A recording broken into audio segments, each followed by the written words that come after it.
Alhamdulillah wa bihi nasta'in ala umuri dunya waddin. Wassalatu wassalam ala sayyidil mursalin habibi rabbil alamin sayyidina wa habibina wa maulana Muhammad wa ala alihi wa ashabihi wa man tabi'ahu bi ihsan ila yaumiddin, amma ba'du. Santri, putra dan putri Nurul Iman, peserta KKN Universitas UPN Veteran Jawa Timur, pemirsa TV Al-Wafa-Tarim yang dirahmati oleh Allah Subhanahu wa Ta'ala. Mudah-mudahan sore ini menjadi sore yang berkah insyaallah, sore yang mengundang rahmah dari Allah,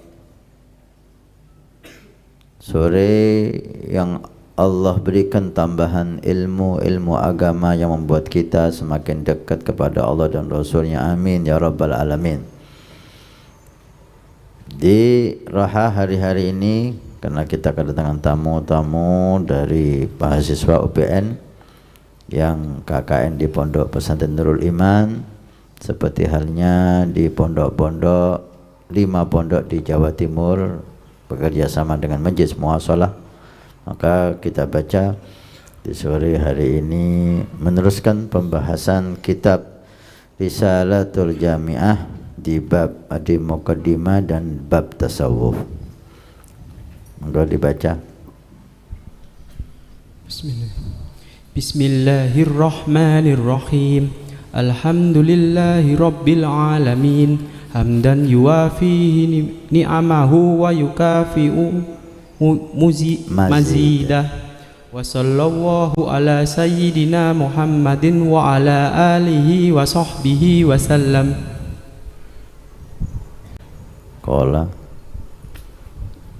Qala Rasulullah sallallahu alaihi wasallam, talabul ilmi faridatun ala kulli muslimin wal muslimah.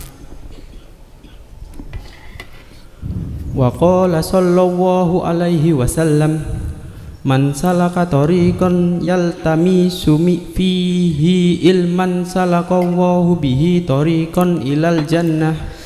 Setelah kita mempelajari di Muqaddimah dimulai oleh musannif Al-Habib Ahmad bin Zain Al-Habsyi dengan Bismillahirrahmanirrahim, kita udah bahas kenapa pengarang memulai dengan bismillah, yaitu dengan mengikuti Al-Quran, karena Quran mulai ayat pertama bismillah. Kedua, mengikuti perintah Rasul sallallahu alaihi wasallam, siapa yang tidak memulai urusannya dengan bismillah maka kurang berkah. Dan kita sudah mempelajari juga hukum bismillah. Hukum bismillah bisa jadi wajib dalam salat, bismillah Fatihahnya di mazhab Imam Syafi'i, dan kita sudah menjelaskan tentang bagaimana pentingnya madhab dan perlunya kita untuk mengikuti salah satu daripada ulama, alasan-alasannya dan dalil-dalilnya sudah jelas. Kemudian bismillah bisa menjadi sunnah, bismillah bisa menjadi makruh, bismillah bisa menjadi haram. Setelah bismillahirrahmanirrahim, beliau meneruskan dengan alhamdulillahi rabbil alamin.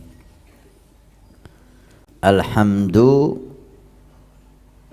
artinya segala puji kepada Allah, Rabbi Tuhan al-alamin semesta alam.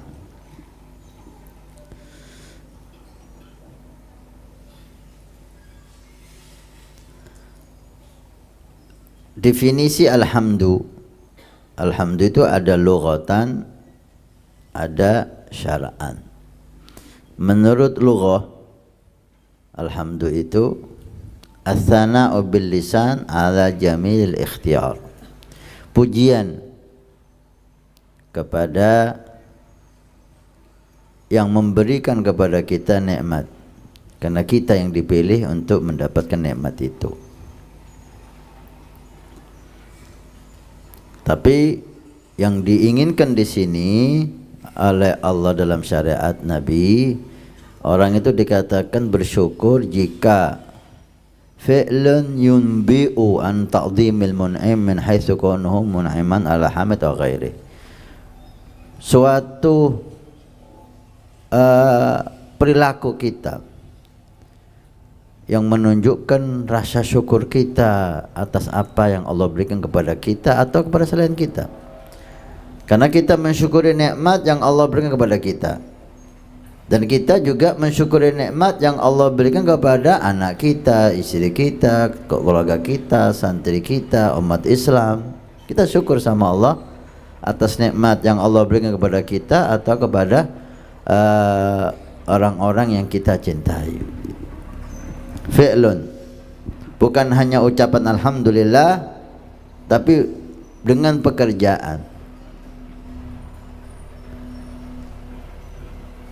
Melaksanakan sesuai dengan tujuan nikmat itu diberikan kepada kita. Contoh, Allah memberikan kepada kita mata. Apa tujuannya Allah berikan kita mata?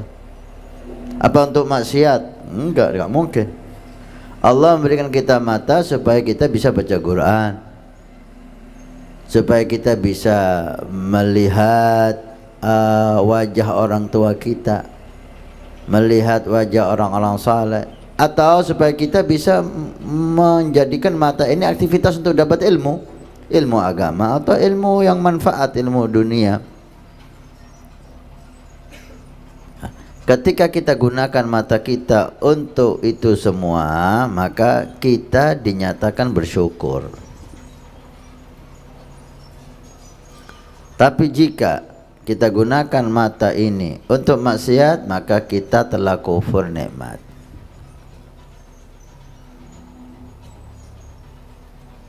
Lisan kita alhamdulillah, alhamdulillah, alhamdulillah, alhamdulillah, alhamdulillah, tapi mata kita maksiat. Kita ini kufur nikmat walaupun mengucapkan alhamdulillah dengan lisan. Karena hakikat syukur itu bukan hanya ucapan alhamdulillah, tapi yang kita lakukan dalam ketaatan kepada Allah. Ayat. Alhamdulillah juga ada hukumnya seperti bismillah. Tapi alhamdulillah, kalau bismillah ada mubah. Jadi bismillah ada 5 ya. Wajib, sunnah, mubah, makruh, haram. Tadi kelewatan mubahnya. Kalau alhamdulillah hanya ada 4. Wajib, sunnah, makruh, haram. Mubah nggak ada. Kenapa nggak ada mubah? Kalau bismillah kok ada mubah? Karena alhamdulillah ini sunnah setiap keadaan kita. Kalau bismillah sunnah ketika ada hal yang penting.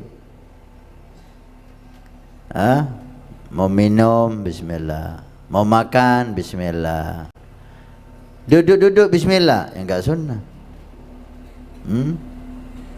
Tapi kalau alhamdulillah enggak, setiap keadaan sunnah alhamdulillah.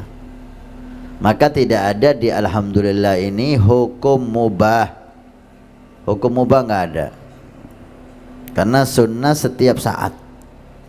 Nabi sallallahu alaihi wasallam beliau itu sering sekali beliau katakan alhamdulillah ala kulli hal. Alhamdulillah ala kulli hal. Bersyukur sama Allah atas semua keadaan. Hukum alhamdulillah wajib. Dalam salat kita wajib membaca alhamdulillah karena surat Al-Fatihah setelah bismillah dimulai dengan alhamdulillahirabbil alamin. Di dalam khutbah Jumat wajib baca alhamdulillah di awal khutbah. Ya, awal khutbah alhamdulillah gitu. Ayo.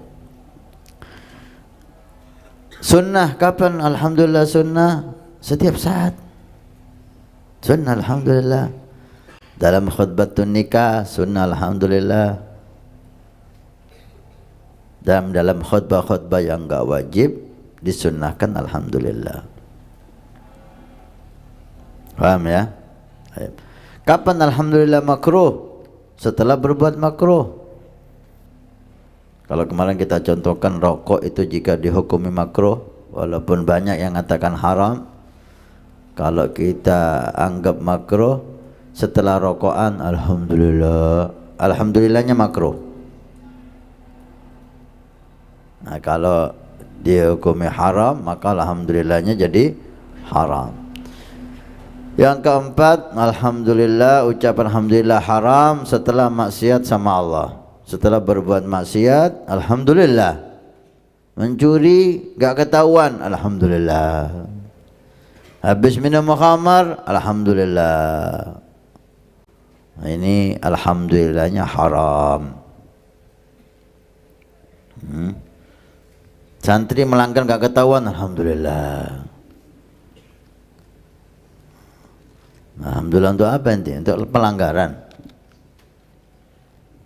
Nah, ya. Itu alhamdulillah secara ringkas ya.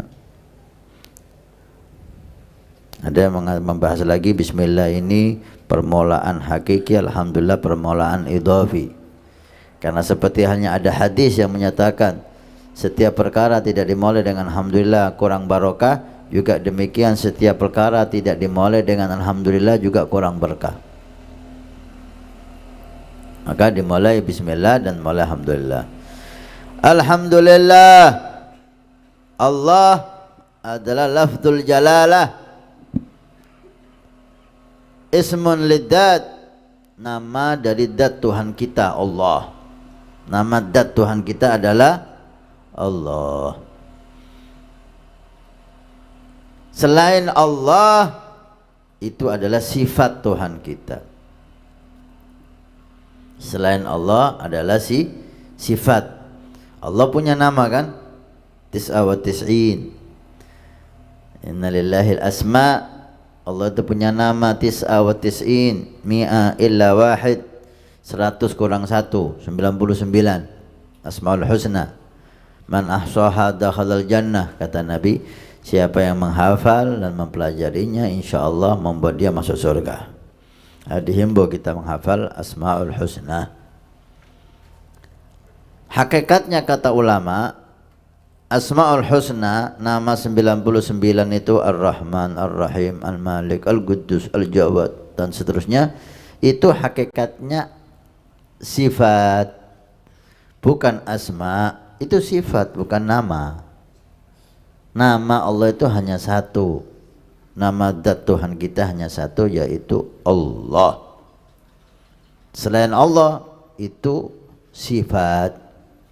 Jadi Ar-Rahman itu sifat Allah, Ar-Rahim sifat Allah, Al-Jawad sifat Allah, Al-Malik sifat Allah, Al-Quddus, Al-Jabbar, Al-Mutakabbir dan seterusnya, itu semua sifat.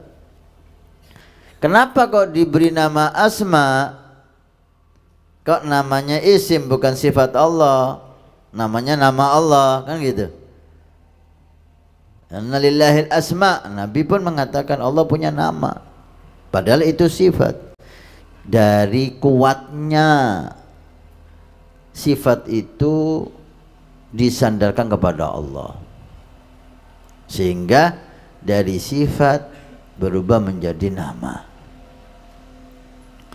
Kalau kita mendengar ada orang mengatakan ya Rab atau ya Rahman, ya Rahim, wahai zat yang maha Rahman, maha kasih dan maha sayang, kita mendengar itu akal kita kemana? Siapa yang dimaksud ini?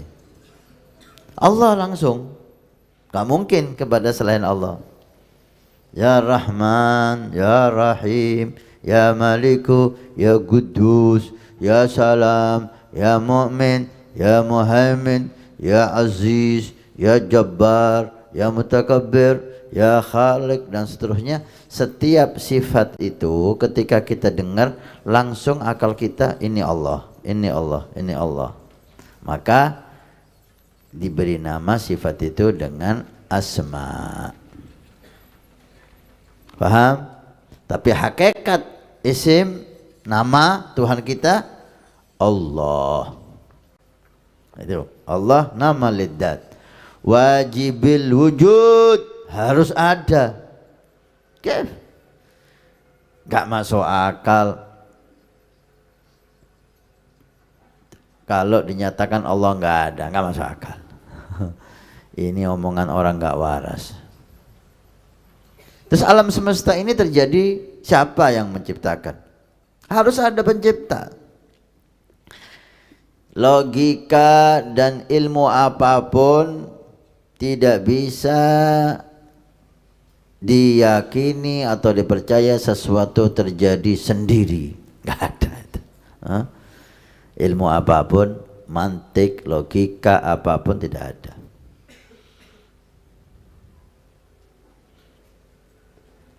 Nih air nih, air ruqyah nih. Ini kalau ada yang mengatakan air ruqyah ini tahu-tahu di sini, nggak ada yang naruh, nggak ada yang bawa dari gudang, langsung ada di sini, pling gitu aja. Ada yang percaya? Logika, ini logika ini. Ini mantik ini, la logika wala mantik, ini nggak waras ini. Nggak mungkin sesuatu itu ada kecuali ada yang mengadakan. Nggak mungkin ini dari meja dari gudang sampai ke sini kecuali ada yang ngambil, ada yang bawa, ada yang naruh. Ini logikanya, ini mantiknya. Demikian alam semesta ini terjadi begitu saja. Kalau logika mana yang bisa menerima ini? Harus ada pencipta. Harus ada pencipta, itu tidak bisa ditawar. Tinggal siapa pencipta itu? Lah, itulah perbedaan. Kalau pencipta nggak bisa ditawar, maka ateis itu nggak bisa diterima oleh akal. Orang tanpa beragama itu tanpa Tuhan, meyakini nggak ada Tuhan, itu nggak bisa diterima oleh akal. Akalnya nggak sehat itu, walaupun dia profesor. Akalnya nggak sehat. Akal nggak bisa menerima itu. Akal sehat nggak bisa menerima. Sesuatu terjadi begitu saja, matahari terbit tenggelam begitu aja, nggak ada yang ngatur. Akal siapa yang bisa menerima? Bulan ada hilang, nggak ada yang ngatur. Hujan turun naik, nggak ada yang ngatur. Akal siapa yang bisa menerima? Bumi terjadi, alam semesta ini, nggak ada yang menciptakan. Ada, harus ada Tuhan pencipta. Tinggal Tuhan ini siapa? Tuhan ini siapa? Gimana cara kita mengenal Tuhan? Gak bisa. Kita yakin ada Tuhan, tapi gimana kita tahu Tuhan itu Allah? Allah mengenalkan zatnya, mengutus salah satu di antara manusia untuk mengenalkan bahwa pencipta ini adalah Allah. Tuhan ini adalah Allah. Logika enggak? Sangat logika, mantik, masuk akal.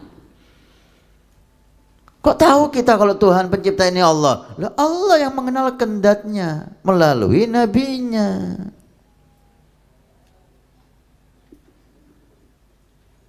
Kok percaya kita sama nabi? Mana dalilnya bahwa Tuhan ini Allah? Allah pilih nabinya dan Allah perkuat nabi itu dengan segala hal, dengan mukjizat. Nabi itu dipilih orang yang terbaik, yang gak pernah bohong. Nabi dipilih dari keluarga yang paling baik. Kata Nabi SAW, fa'ana khiyarun min khiyarin min khiyarin. Saya ini dari kelompok yang baik, dari keluarga yang baik, dipilih dari keturunan yang baik dan yang terbaik dan yang terbaik. Allahumma shalli ala Muhammad. Sehingga Nabi Muhammad itu dikenal sebelum menjadi Nabi dan Rasul, Al-Amin, orang yang terpercaya. Tidak pernah bohong dalam hidupnya sekalipun.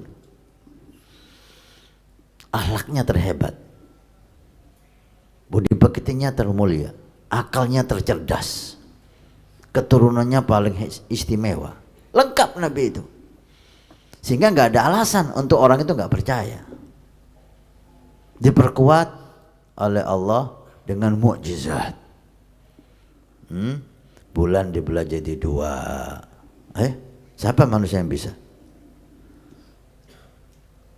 Ini manusia yang memang diperkuat oleh Tuhan semesta alam. Bulan ketika Allah mau terbelah ya terbelah.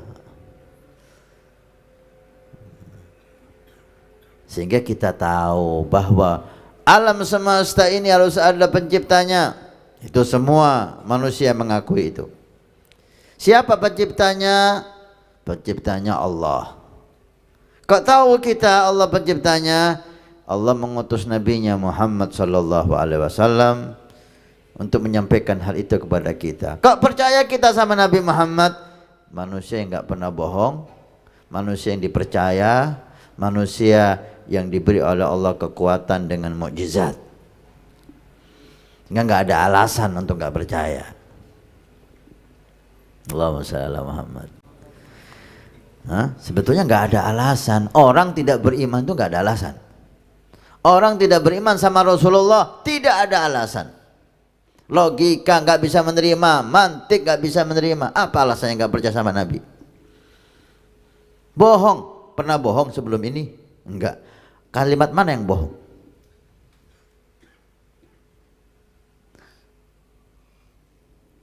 Ajarannya ada yang salah. Ajaran mana yang ada yang salah? Satu aja. Sampai Sayyidi Abi Umar menantang. Ayo. Kalau ada isi Al-Quran atau hadis Nabi yang sahih yang tidak sesuai dengan ilmu yang benar, saya berani menantang. Ayo mana? Tunjukkan satu aja. Ucapan Allah dalam Al-Quran yang salah, ucapan Nabi yang sahih, hadisnya sahih ya, karena hadis ada yang sahih, ada yang dhaif, ada yang maudhu. Hadis yang sahih nggak sama dengan ilmu pengetahuan. Satu aja, nggak mungkin ada. Saya tantang siapapun di dunia ini, nggak mungkin ada, karena ini dari Tuhan, nggak mungkin salah. Yang diucapkan Nabi itu dari Allah, nggak mungkin ada kesalahan sedikit pun. Kalau memang ada yang mengatakan salah, ilmu kamu yang salah. Periksa lagi, teliti lagi. Ini dari Tuhan mas, bukan dari pengalaman. Ini dari Tuhan, bukan dari uji coba. Ini dari Tuhan ini. Udah, nggak mungkin salah. Anda mau mencoba atau tidak mencoba, nggak mau saya salah. Kalau sesuai hasil penemuan Anda ternyata salah, Anda yang salah, teliti lagi, koreksi lagi. Mungkin ada yang salah percobaan Anda itu, ada yang kurang itu, ada yang kelewatan itu. Kalau ini nggak mungkin salah, dari Tuhan. Kalau ilmu dihasilkan dari uji coba, itu bisa jadi benar, bisa jadi salah.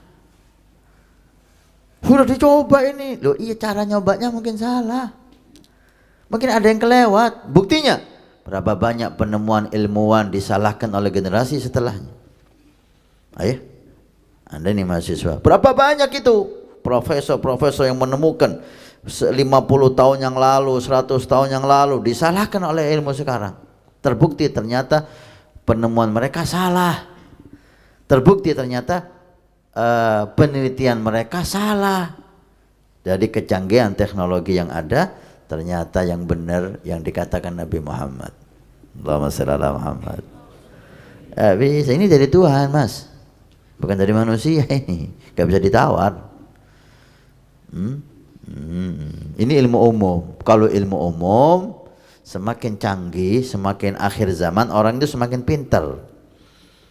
Sehingga yang ditemukan orang pinter 50 tahun yang lalu, 100 tahun yang lalu, bisa jadi disalahkan oleh orang sekarang karena canggihnya teknologi, dan itu bisa masuk akal. Tapi kalau ilmu agama nggak bisa, semakin zaman semakin bodoh. Maka jangan hayal kita menemukan sesuatu sehingga menyalahkan ulama-ulama dulu. Ini hayal.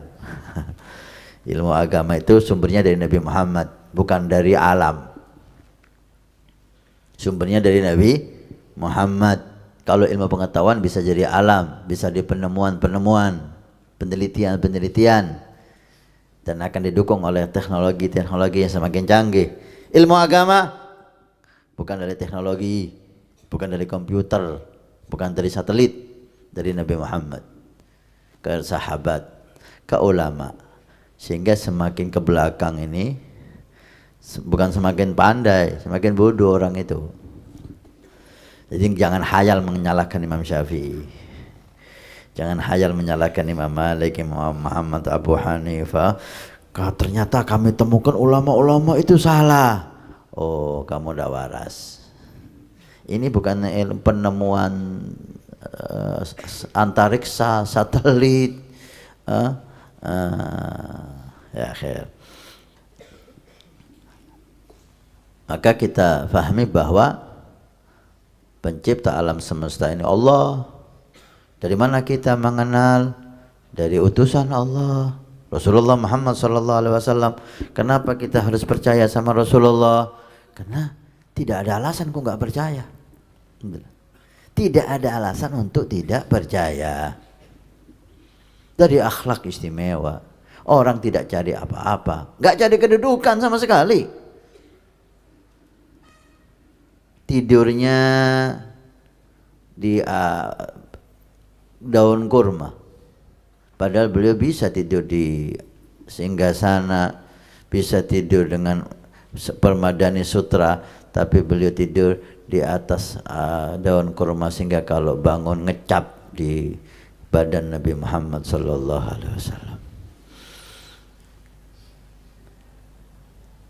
Kalau ingin kaya, beliau bisa. Gunung bisa jadi emas kata Allah untuk Nabi Muhammad. Sahabat rela memberikan apapun untuk Nabi Muhammad.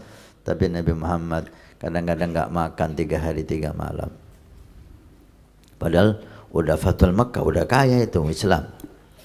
2 bulan gak ada api di rumah Nabi Muhammad. Hidup sangat sederhana. Dalam kondisi jaya, di puncak kejayaannya Nabi Muhammad, tapi meninggal gak ada makanan, gak ada harta di rumahnya, hanya beberapa on beras, on gandum. Kalau ingin raja, apa yang diinginkan Nabi? Gak ada. Ingin umat ini mengenal Tuhannya, itu aja. Allahumma shalli ala Muhammad. Sampai ada orang masuk Islam, ditanya kenapa kamu masuk Islam? Dari satu kejadian yang dialami oleh Rasulullah. Saya enggak mempelajari Islam, maka saya tidak yakin kebenaran Islam karena dia enggak mempelajari. Tapi satu kejadian ini membuat saya yakin bahwa Rasulullah ini memang utusan Allah. Dari apa?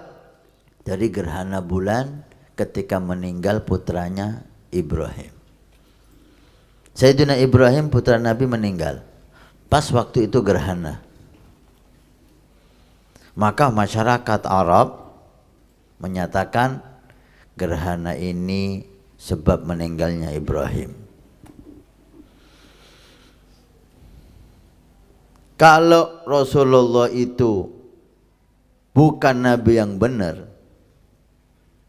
bukan utusan Allah yang benar, maka ini kesempatan. Kesempatan kan kebetulan nih gerhana pas meninggalnya putra Nabi. Dia akan mengaku, mengiyakan, iya gerhana ini bersedih karena putraku meninggal. Tapi Nabi apa yang dikatakan Nabi? Gerhana bulan dan matahari itu enggak ada hubungannya dengan lahirnya seseorang dan meninggalnya seseorang. Gerhana matahari dan bulan ini membuktikan kebesaran dan kehebatan Allah. Yang tadinya siang hari itu matahari kelihatan terang, saya bisa buat matahari itu juga enggak ada sinar dengan gerhana. Bahwa ini bukan rutinitas yang tidak ada yang ngatur. Ini ada yang ngatur. Nih, sekali-sekali dibuat sama Allah enggak ada cahayanya. Ini saya yakin bahwa Rasulullah Muhammad itu Nabi dan Rasul. Tidak mau memanfaatkan keadaan, berbohong. Padahal itu kesempatan. Masyarakat sudah menyatakan, oh gerhana ini sebab meninggalnya Ibrahim putra Muhammad. Kalau lah, nggak ada hubungannya putra saya meninggal sama gerhana. Nggak ada hubungannya. Gerhana ini bukan karena meninggalnya seseorang atau lahirnya seseorang, ini karena menunjukkan kebesaran Allah Subhanahu wa taala. Dari akhlak beliau nggak ada alasan untuk nggak percaya. Dari ajaran beliau nggak ada alasan untuk nggak percaya. Semua ajarannya indah, semua syariatnya benar, semua akhlaknya mulia. Allahumma sholli ala Muhammad. Sampai detik ini semakin dihina Nabi Muhammad oleh orang-orang yang ingin menghina, tetap Nabi semakin mulia. Karena itu alhamdulillah. Tapi semuanya kembali kepada hidayah. Kalau nggak dikasih hidayah, nggak bisa.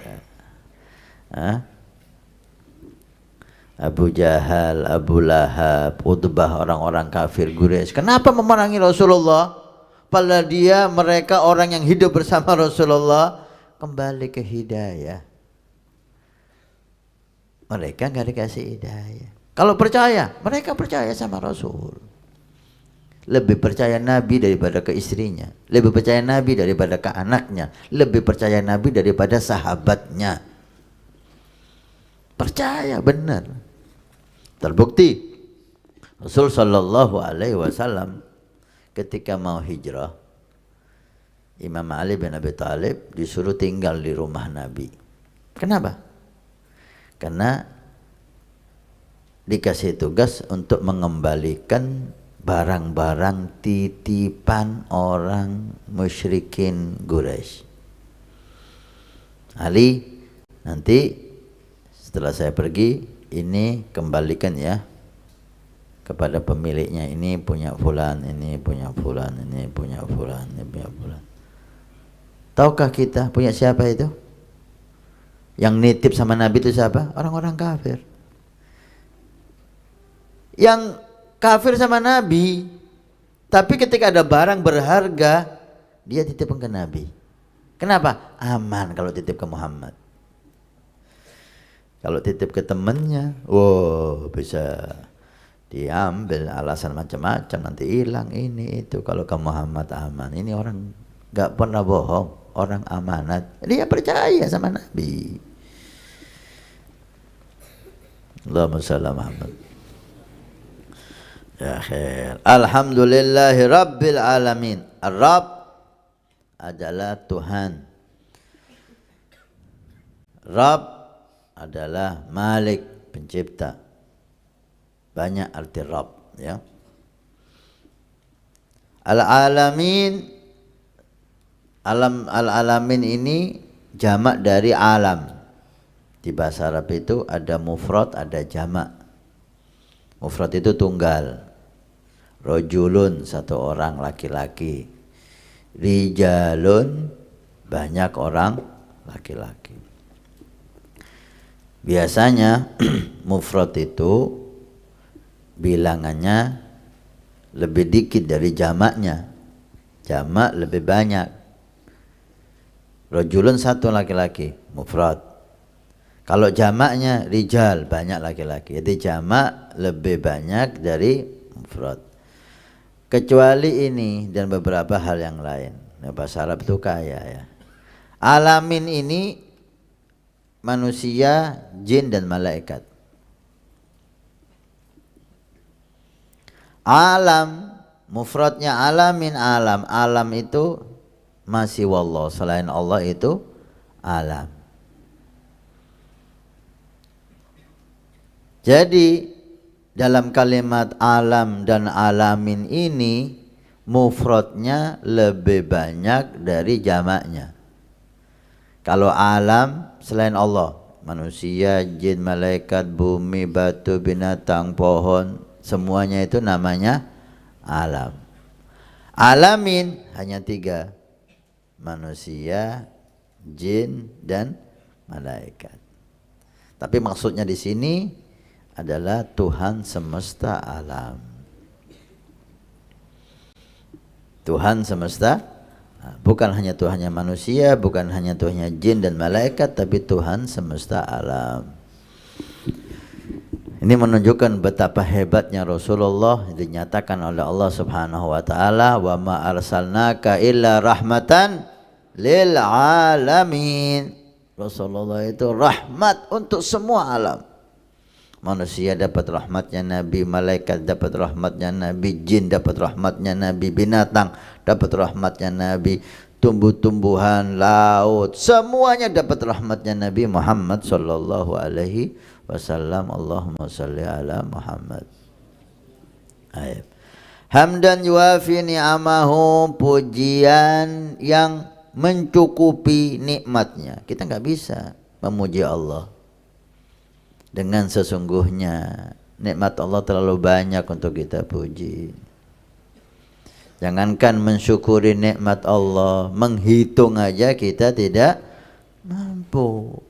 Dan itu Allah nyatakan dalam Al-Quran, wa in ta'uddu ni'matallah la tuhsuha. Jika kamu berusaha menghitung nikmat Allah, maka kamu niscaya tidak mampu menghitungnya. Menghitung aja nggak mampu, apalagi mensyukurinya. Nggak mungkin kita mensyukuri nikmat kecuali kita tahu itu nikmat. Dari banyaknya nikmat ini, banyak nikmatnya kita nggak tahu, sehingga kita nggak bisa menghitungnya. Nikmat mata nih, Habib Salim Asy-Syatiri pemahaman begitu indah tentang ayat ini. Allah menyatakan, wa in ta'uddu, jika kamu mau menghitung nikmat Allah, satu nikmat Allah. Nikmah itu mufrad, satu. Jamaknya ni'am, nikmat-nikmat. Satu nikmat Allah aja kamu nggak mampu ngitungnya. Maksudnya ya apa? Nikmat yang Allah taruh di satu nikmat ini nggak mampu kamu menghitungnya. Contoh, mata. Berapa banyak Allah taruh nikmat di mata ini.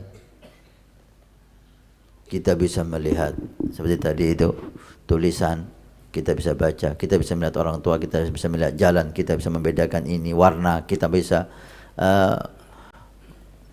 mempelajari ilmu. Berapa banyak nikmat yang Allah taruh di mata, itu nggak mampu kita ngitung. Satu nikmat aja. Masya Allah. Itu tidak ada yang mampu mensyukuri nikmat Allah, walaupun itu nabi, walaupun itu malaikat, nggak mampu.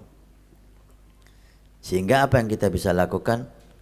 Alas bersyukur sama Allah semampunya.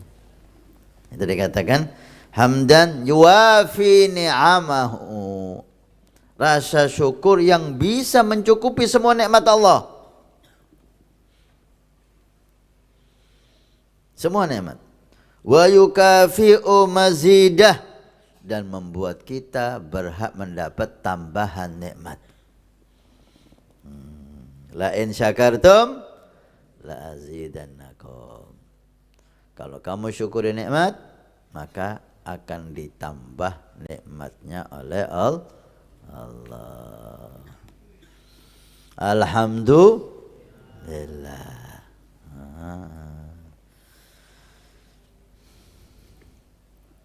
Ya antum, banyak mahasiswa yang ada di luar sana atau mahasiswa UPN yang ada, tapi yang ikut program ini hanya sedikit.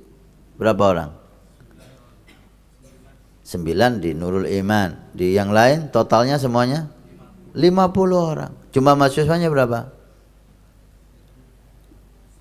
1000 lebih. Hah? Satu angkatan 1000 lebih. 50 yang dipilih oleh Allah Subhanahu wa taala untuk mengikuti program ini. Ini bukan nikmat. Nikmat. Alhamdulillah. Mudah-mudahan yang lain dapat berkahnya. Baik. Wa sallallahu ala sayyidina Muhammad. Setelah bismillah, alhamdulillah, maka muallif mengajak kita untuk mengingat makhluk yang paling berjasa kepada kita.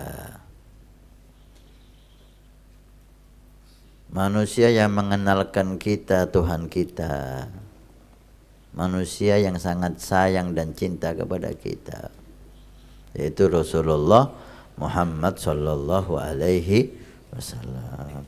Wa sallallahu, mudah-mudahan al-salawat dari Allah ala sayyidina Muhammadin, atas sayyidina Muhammad, wa ala alihi, dan atas keluarganya, wa sahbihi, dan sahabatnya, wasallam. Dibahas oleh ulama tentang salawatnya Allah kepada Nabi.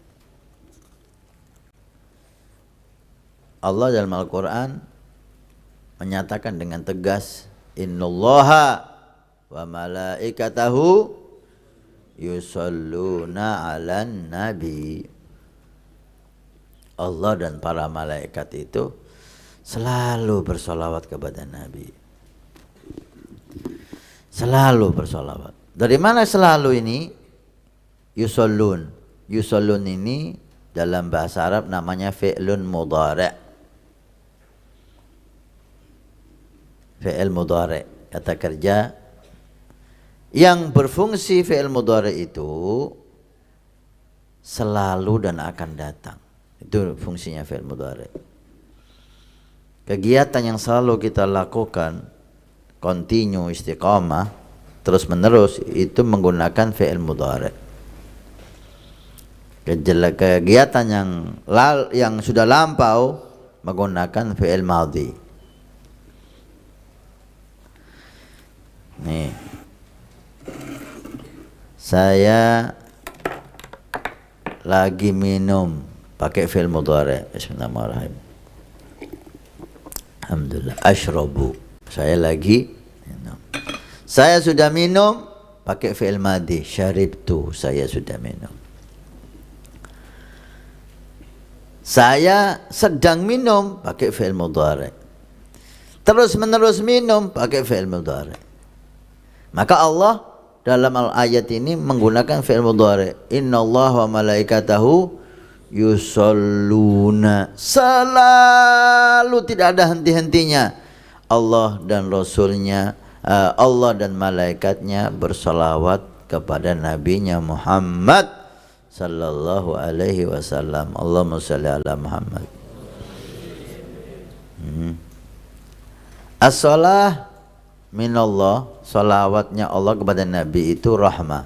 Artinya Allah selalu memberi rahmat sama Nabi.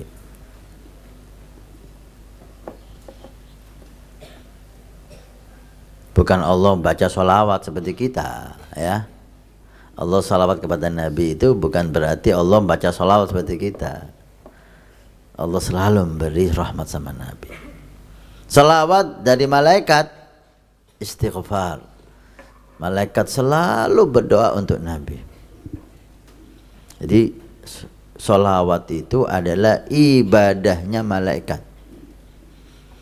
Ibadahnya malaikat itu dengan salawat. Kemudian Allah menyuruh kita, ya ayyuhalladzina amanu sallu, wahai orang-orang yang beriman, salawatlah kamu. Allah salawat, malaikat salawat, giliran kamu ambil keberkahan. Salawatlah kamu kepadanya, wasallimu taslima, dan salamlah kamu. Salawat dari kita, at-tadarru wa doa. Kita mohon ya Rabb, selalu rahmati Nabi, selalu sayangi Nabi. Apakah Nabi membutuhkan salawat kita? Ulama mengatakan enggak. Tidak ada yang salawat. Allah sudah menyatakan kok, Allah selalu merahmati Nabi. Nabi Muhammad enggak butuh salawat kita. Butuh apa? Allah sudah salawat sama beliau. Kita minta Allah bersalawat sama Nabi. Allah udah ngomong, saya udah salawat. Ada apa kamu minta lagi itu? Gitu, hakikatnya gitu. Untuk apa kamu minta? Untuk supaya kita dapat rahmatnya Nabi. Bukan supaya Nabi dirahmati Allah. Allah sudah merahmati Nabi. Innallaha wa malaikatahu yusalluna Allah udah menyatakan zatnya yang agung selalu merahmati Nabi. Oh, kok kita minta ya Allah selawatlah, selalu selawatmu untuk Nabi Muhammad. Kita supaya kita dapat rahmat. Karena Nabi mengatakan, siapa yang bersalawat kepadaku sekali, Allah memberikan kepada dia 10 rahmat. Insyaallah. Allahumma shalli ala Muhammad.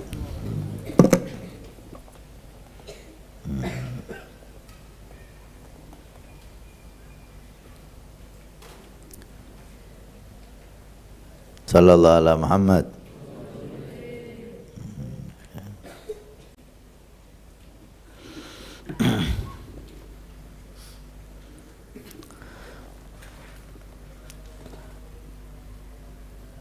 Wasallimu taslima, ada salam di situ. Ada sholah, ada salam. Karena perintah Allah itu sholawat dan salam. Sallu alaihi wasallimu. Sholawatlah kepada kamu dan salamlah kepada. Sholawatlah kamu kepadanya dan salamlah kamu kepadanya. Maka afdolnya bawa dua-duanya, pakai dua-duanya, sholawat dan salamnya. Seperti dalam kitab ini, wassallallahu ala sayyidina Muhammadin wa ala alihi wa sahbihi wasallam. Jadi pakai sholah, pakai salam.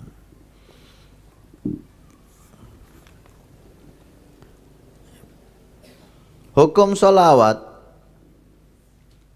ulama berbeda pendapat. Sholawat hukumnya wajib di dalam sholat, rukun sholat, di dalam tasyahud akhir harus salawat. Kalau enggak baca sholawat ya batal sholatnya. Ada yang mengatakan wajib ketika kita mendengar suara Nabi Muhammad SAW disebut. Setiap mendengar nama Nabi Muhammad disebut wajib bersolawat. Ada pendapat seperti itu. Itu diperkuat oleh hadis Nabi SAW, al-bakhil man dzukirtu indahu wa lam yusalli alaihi. Orang yang kikir itu orang yang disebut namaku tapi tidak bersalawat kepadaku.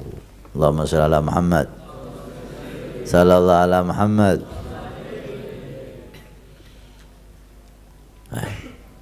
Keistimewaan sholawat ini sangat banyak. Bahkan ulama sepakat perbedaan sholawat di antara dzikir yang lain. Satu, sholawat ini pasti diterima. Kalau dzikir yang lain masih dilihat oleh Allah, ibadah yang lain masih dilihat oleh Allah. Benar enggak? Ikhlas enggak? Kalau sholawat pasti diterima oleh Allah Subhanahu wa ta'ala. Dikatakan a'maluna bainal qabuli wa raddiha illa sholala ala Nabi Muhammad. Amal ibadah kita antara diterima dan ditolak oleh Allah kecuali sholawat kepada Nabi Muhammad. Allahumma shalli ala Muhammad. Sallallahu ala Muhammad. Wa sallallahu ala sayyidina Muhammad.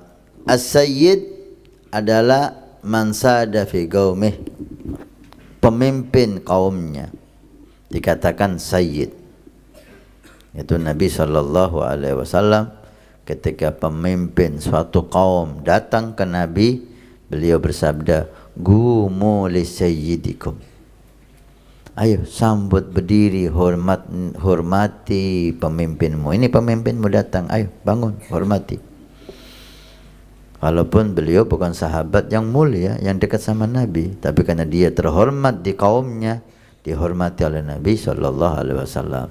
Ini indahnya syariat Nabi ya. Kita dihimbau menghormati orang yang terhormat di daerahnya. Hormati dia. Hormati pemimpin.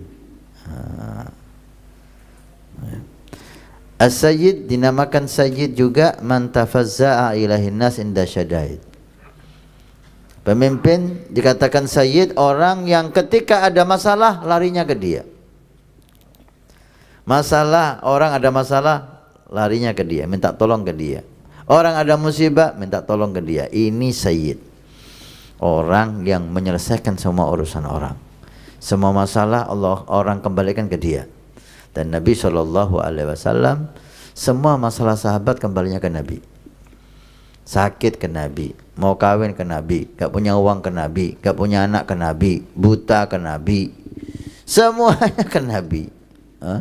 Allahumma salli wa sallim alaihi. Senang ke Nabi, susah ke Nabi.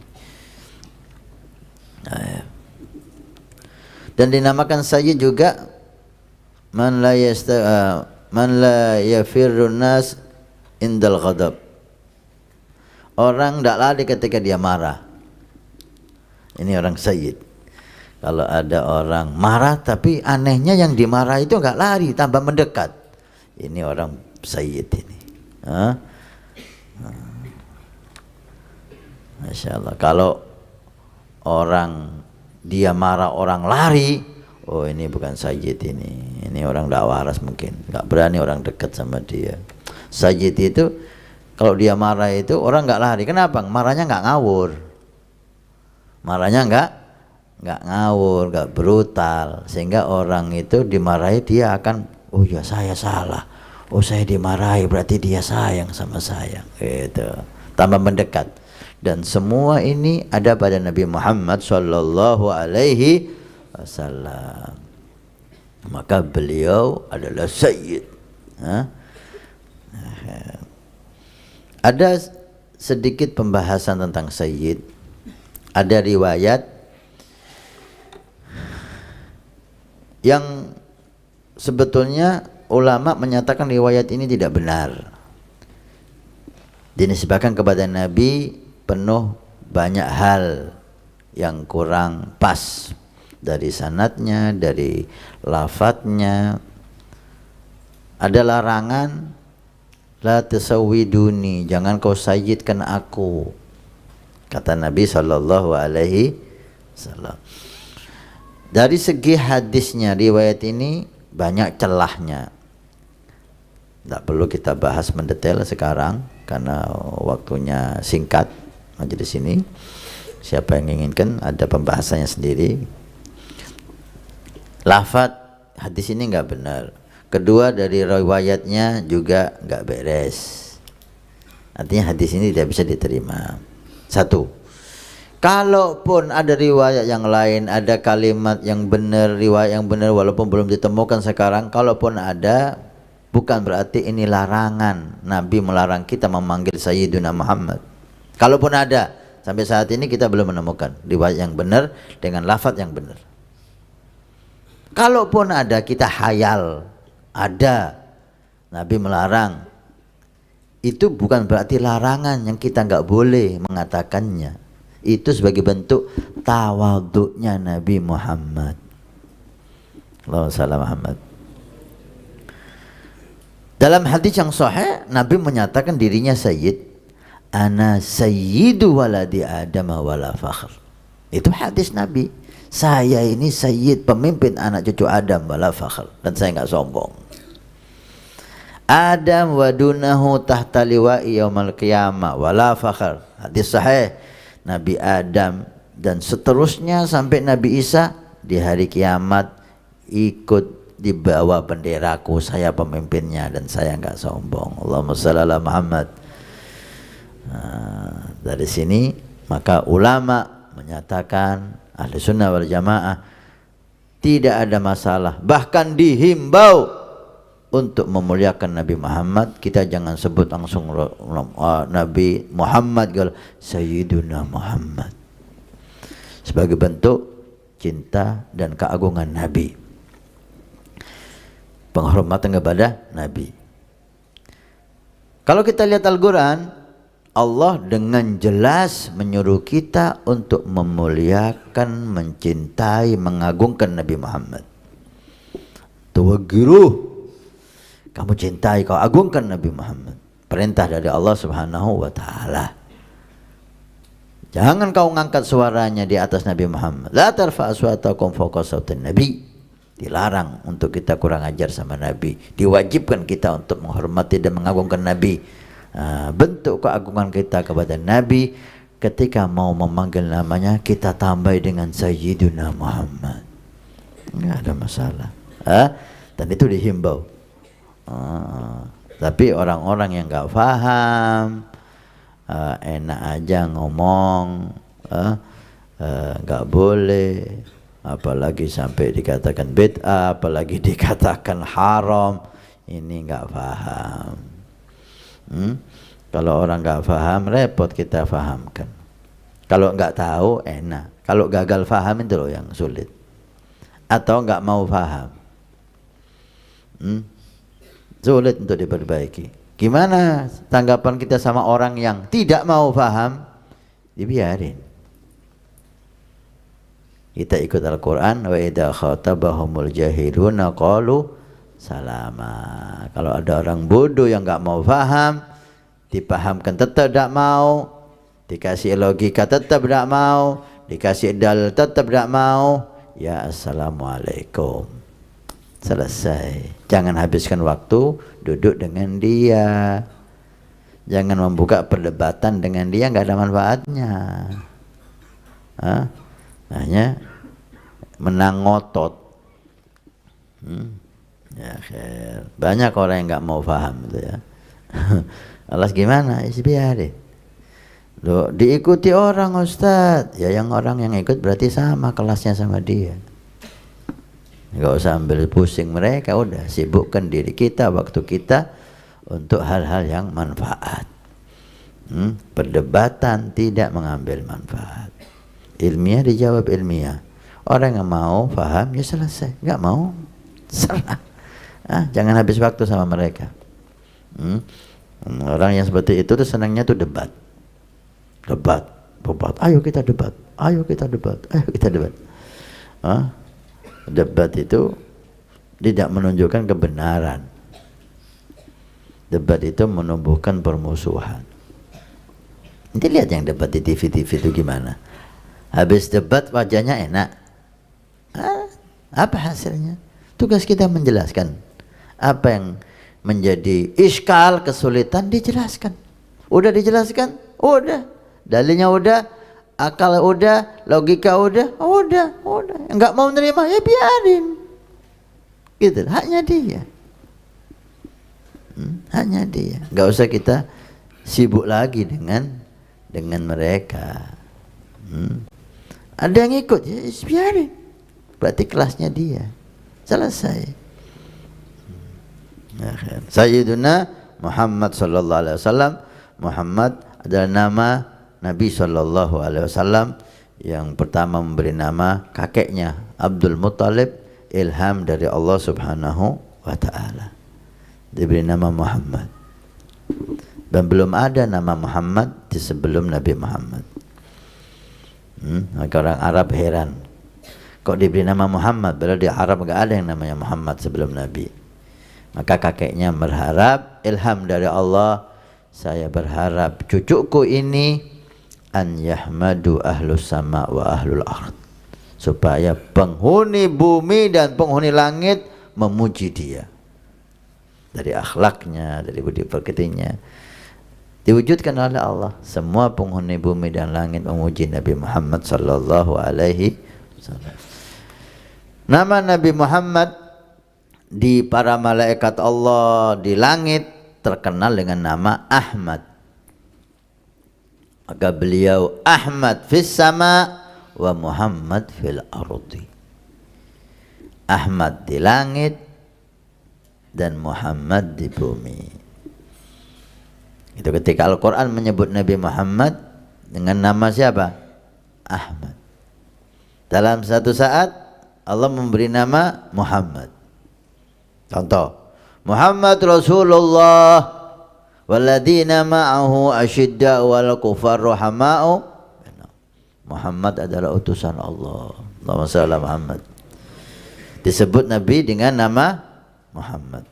Di ayat yang lain, sayati nabiyyun min ba'dihi ismuhu Ahmad.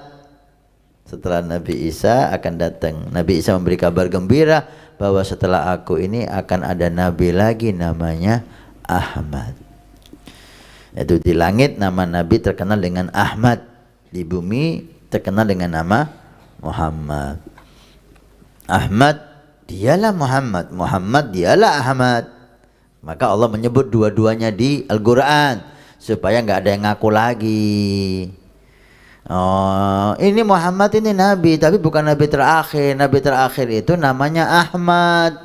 Saya ini Ahmad. Maka ada yang ngaku Rizal Hulam Ahmad dari India. Dia tidak mengingkari Nabi Muhammad. Nabi Muhammad itu nabi, tapi bukan nabi terakhir. Saya ini nabi terakhir. Namanya saya Ahmad. Nabi Isa kan mengatakan akan datang nabi terakhir namanya, nah itu saya ya. Sayangnya wajahnya nggak ganteng, jelek. Kalau ganteng kan masih enak, pantaslah ada nabi ganteng. Ini jelek, nakutin. Maka Habib Salim bin Jindan ketika berkumpul ulama tentang Rizal Hulam Ahmad ini mulai beberapa puluh tahun yang lalu, kata Habib Salim, gak usah dalil orang ini. Ma ba'atsallahu nabiyyan illa hasanal wajh. Allah tuh nggak pernah ngutus nabi kecuali wajahnya itu enak dilihat, ganteng. Mulai Nabi Adam sampai Nabi Muhammad semuanya ganteng. Walaupun paling ganteng Nabi Muhammad, tapi semuanya ganteng, enak dilihat. Wah, ini masa ada nabi kayak gini? Anak kecil lihat step. Ngaku-ngaku nabi. Allahumma salli wa sallim alaihi wa ala alihi wa ala alihi, dan salawat kepada keluarga Nabi. Keluarga Nabi itu oleh ulama dibagi menjadi satu, maqamu man'uz zakah, yang dilarang menerima zakat, yaitu Banu Hashim wa Banu Muttalib. Mukminun dari Bani Hashim, Bani Muttalib. Anak keturunan dari Bani Hashim dan Bani Muttalib yang beriman. Nabi itu Bani Hashim. Ada Bani Muttalib sepupunya kakek Nabi.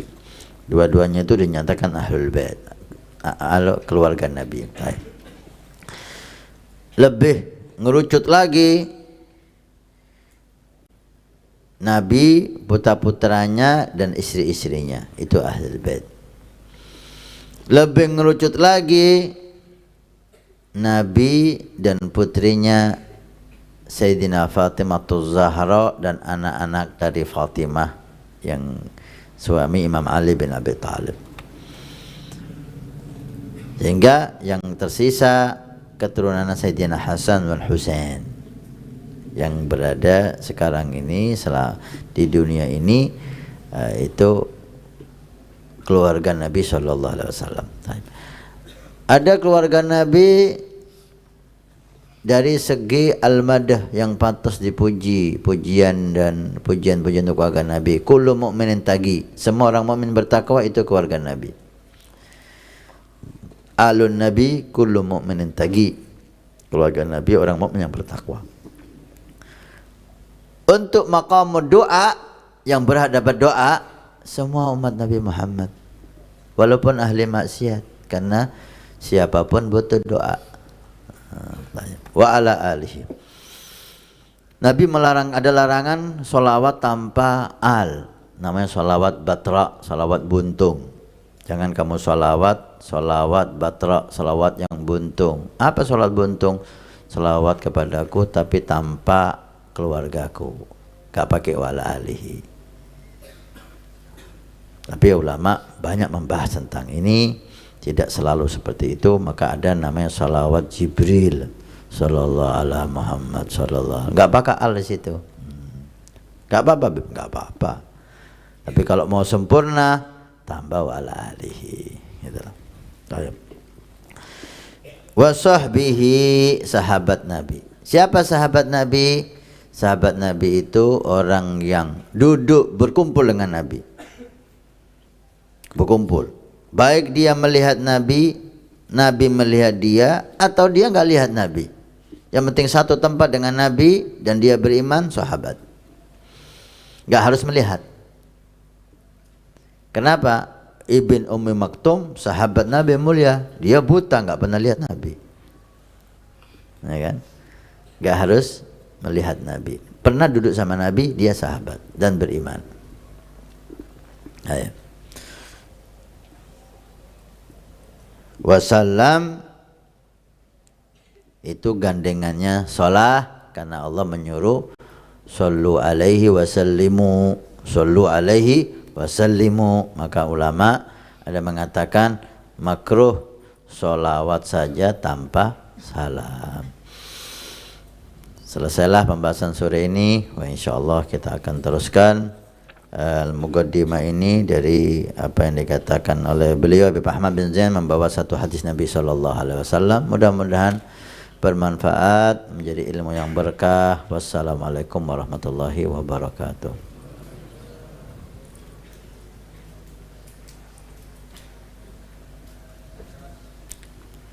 Bushra anta akharat. Mulai besok anak kelas 6 mana? Kelas 6 berdiri semua.